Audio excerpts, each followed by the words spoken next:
Did a dog really lick Henry VIII's blood after his funeral? The legend surrounding the curious incident of whether a dog licked Henry VIII's blood after his funeral is a captivating blend of historical intrigue, superstition, and sensational storytelling. At the heart of this macabre tale is the assertion that during the transport of Henry's coffin, which paused overnight at Sion Abbey, it leaked a foul-smelling liquid, believed by some to be the king's blood. As the story goes, a stray dog wandered in and lapped up the fluid, an act that was purportedly tied to a curse placed upon Henry by Friar Peto during the tumultuous period of Anne Boleyn's downfall. The roots of this gruesome anecdote are both dubious and deeply embedded in historical context. The first recorded mention of the incident can be traced back to the writings of Gilbert Burnet, a 17th century historian known for his dramatic interpretation of historical events. While Burnet's accounts provide valuable insights into the past, they are often criticized for their tendency to exaggerate or embellish details for narrative flair. Following Burnet's initial account, Victorian writer Agnes Strickland took it upon herself to elaborate on the tale, introducing even more sensational elements that captivated the Victorian audience. Her versions painted a vivid picture of a king's coffin damaged during transport, leaking what was described as Henry's blood. The dramatic climax of the story, the entrance of a dog licking the supposed blood, contributed to an overarching theme of supernatural retribution. To fully appreciate the context of this tale, one must consider the events surrounding Henry's death on the 28th of January 1547. His passing was initially kept secret for a few days, primarily to allow Edward Seymour, the uncle of the young heir Edward VI, to consolidate power and maneuver politically. During this period, the image of a king still alive but unwell was carefully maintained. Meals were delivered to Henry's chamber, and no public announcements were made regarding his deteriorating condition. This careful orchestration of appearances underscores the political tensions of the time. When the announcement of Henry's death was finally made on the 31st of January, the embalmers moved swiftly to prepare the body for burial. This task, however, was likely a horrific one. At the time of his death, Henry weighed over 300 pounds, suffered from festering leg wounds, and may have been grappling with renal failure. These health issues would have compounded the natural processes of decomposition that began shortly after death, leading to a grim scenario for the embalmers tasked with preserving the king's remains. Tudor embalming methods were rudimentary compared to modern practices. The process typically involved the removal of the internal organs, such as the intestines, heart, and lungs. This duty often fell to the chandler, a nobleman responsible for the household's candles and wax, since wax was heavily utilized in the embalming process. The body cavity would then be packed with sawdust, spices, and herbs, and sometimes wax would be poured in to aid preservation. Afterwards, the body was rubbed with perfumed salves and ointments, wrapped in cerecloth, a heavy waxed fabric, and finally sealed in a lead coffin to prevent further decay. The lead coffin was then placed inside a more ornate wooden outer coffin, typically embellished with fine fabrics and gilded nails. An effigy of the deceased, crafted from wood or wax, would rest atop the coffin. This effigy was made to resemble the deceased as closely as possible, sometimes using a death mask as a guide. The face of the deceased was coated in grease and covered with wet plaster to create a precise mould. The effigy would wear the deceased's clothing, with eyes open and sometimes smiling, designed to stand in for the actual body during the lengthy lying in state period, which often lasted about a month. The famous overnight stay at Sion Abbey took place on the 14th of February 1547, exactly 5 years minus 1 day after the beheading of Catherine Howard, one of Henry's many wives. The tale suggests that during the carriage ride to Windsor, the jostling of the road caused the lead coffin to split open, leading to a seepage that was described as the king's blood. This explanation certainly sounds plausible, but there is another equally reasonable possibility. The leaking might have resulted from the buildup of gases produced during the decomposition process. Given the historical context, it's worth examining why there were no immediate reports of strange noises or disturbances during this incident. Perhaps the narrative of the carriage's jostling served as a convenient excuse for the negligence of those charged with guarding Henry's remains overnight. Leaving a lead coffin containing a deceased king unattended, without mourners or attendants praying at his side, would have been seen as an egregious oversight. While the liquid that reportedly pooled beneath Henry's coffin was often described as blood, it is more likely to have been a combination of bodily fluids resulting from decomposition. The embalming process, which aimed at masking the odours associated with decay, likely employed various spices and perfumes that would have compounded the overall foul smell. Stray animals, particularly dogs, often wandered through urban settings during this period, scavenging for food and scraps. And although it's conceivable that a stray dog might have been drawn to the area, the idea that it would have approached the king's coffin to lick up his blood seems more like sensational folklore than reality. The addition of the dog likely served as a symbolic purpose, representing divine judgment on a monarch whose reign was fraught with excesses, cruelty, and moral ambiguity. After the incident at Sion Abbey, Henry's body was transported the remaining 8 miles to St. George's Chapel in Windsor. He was laid to rest in what was intended to be a temporary vault until a grand tomb could be constructed in his honour. However, the ambitious plans for his monumental resting place were never realised, and Henry has remained in that chapel ever since, interred next to his third wife, Jane Seymour. For a century, Henry lay undisturbed until the vault was reopened in 1649 to accommodate the remains of Charles I following his execution. Upon inspection, it was noted that Henry's outer wooden coffin was in a state of disrepair, and the lead coffin itself appeared to have been beaten in with violence about the middle. Remarkably, parts of Henry's skeleton, including traces of his beard, were visible, suggesting that the lead plates had either corroded significantly or had been compromised over time.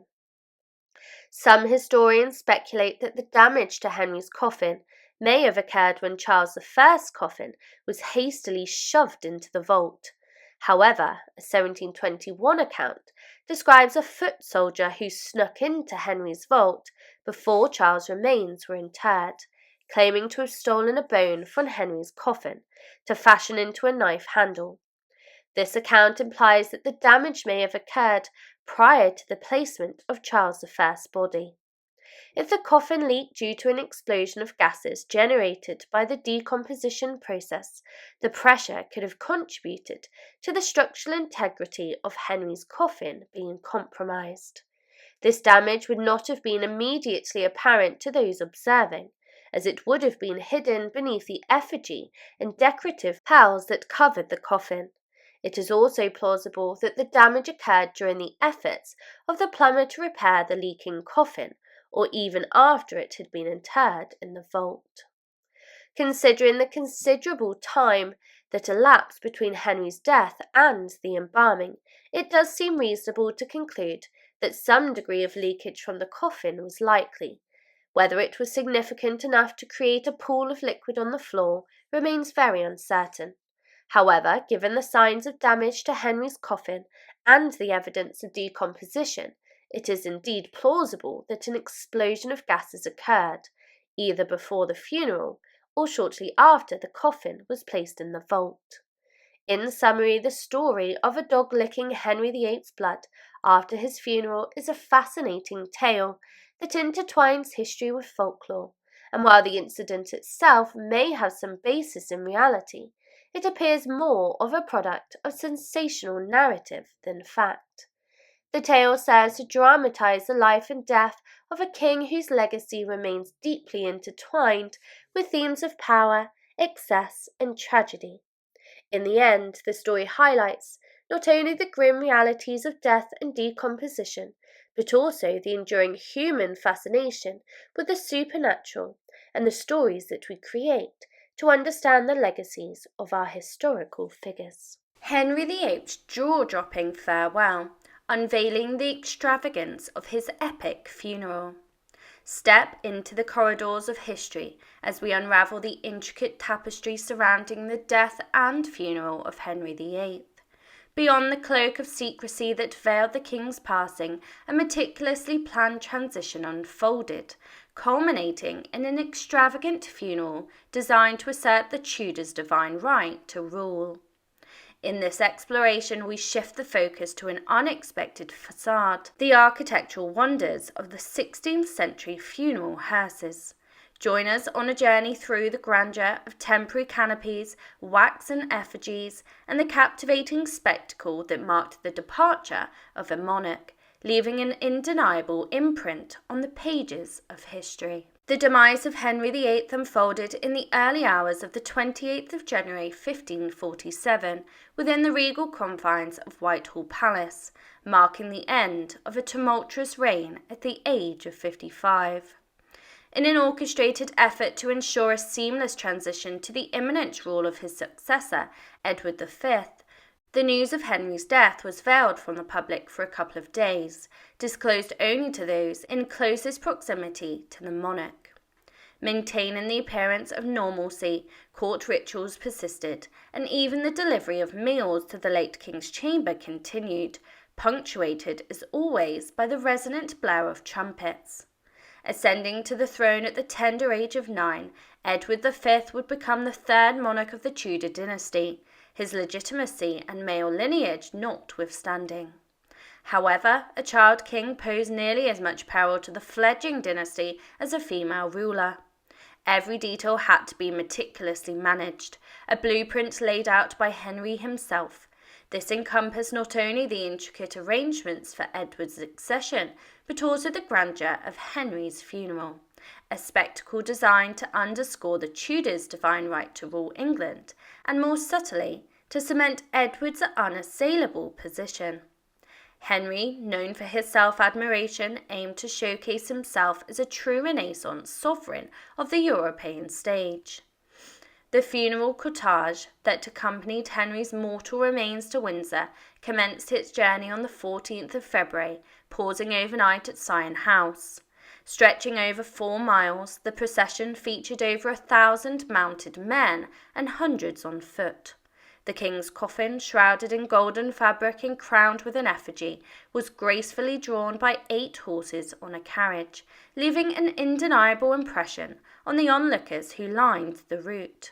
Henry's meticulous planning seemed to unfold seamlessly, a testament to his posthumous influence.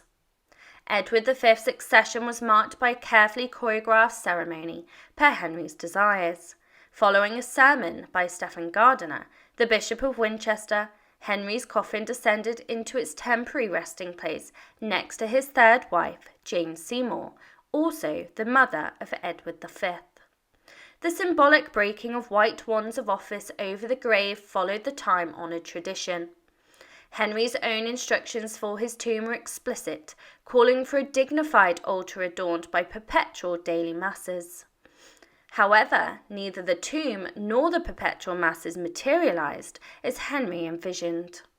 On the 16th of February 1547, Henry VIII found his final resting place in St. George's Chapel at Windsor Castle, concluding a week-long journey from Whitehall Palace via CM Park's former Abbey Church. Amidst the divisive opinions surrounding Henry VIII's life and death, let us delve into the unconventional topic of his funeral procession, particularly the hearses that accompanied his regal remains. In the 16th century, the term hearse did not refer to the contemporary vehicle used to transport coffins, but rather to a chariot. Henry's hearse, a multi-wheeled wagon, enveloped in black velvet and adorned with heraldic banners, was drawn by 8 robust horses, each ridden by a child. The lead required to encase Henry's embalmed body weighed over 1/2 ton, emphasising the immense weight borne by the chariot and its royal cargo. Atop the coffin sat an effigy of the king, carved from wood and wax, attired in opulent robes and adorned with the imperial crown. Intriguingly, a hearse in the 16th century was not merely a chariot, but a colossal temporary canopy under which the coffin and effigy lay in state. These structures, classified as architectural hearses, were surrounded and surmounted by the thousands of flickering candles, draped in luxurious black and gold fabrics, and embellished with intricate architectural ornamentation. Henry commissioned 3 such hearses, one in the chapel at Whitehall Palace, another for the stopover at Sion, and the largest, towering approximately 35 feet, positioned above his burial vault in the choir of St. George's Chapel at Windsor. The hearses, crafted from wax, were a spectacle in their own right. Accounts revealed that nearly a ton of wax was employed for the hearse at Whitehall, 1.1 tons at Sion, and a staggering 1.8 tons at Windsor. While some of the wax was likely reserved for candles and tapers, a substantial amount was moulded into architectural embellishments for the hearse. Affixed to a supportive timber framework, the wax provided a pliable surface for carvers and sculptors, enabling the creation of intricate architectural forms within the brief span between death and burial. Although detailed descriptions of Henry's hearses are scarce, an eyewitness to Mary I's funeral, a decade later, offers a glimpse into the elaborate wax sculptures adorning her hearse. Small waxen shields and archangels of wax atop 8 great posts adorned the structure. The 8 square corners of the hearse were embellished with waxen angels, mourners and queens in regal robes. Craftsmen of the Tudor courts exhibited a penchant for constructing elaborate temporary structures using materials that facilitated swift and facile work. The waxen funeral hearses of Henry VIII stand as a testament to this practice, offering a tantalizing glimpse into a bygone era. One cannot help but lament the inability to witness such a spectacle firsthand.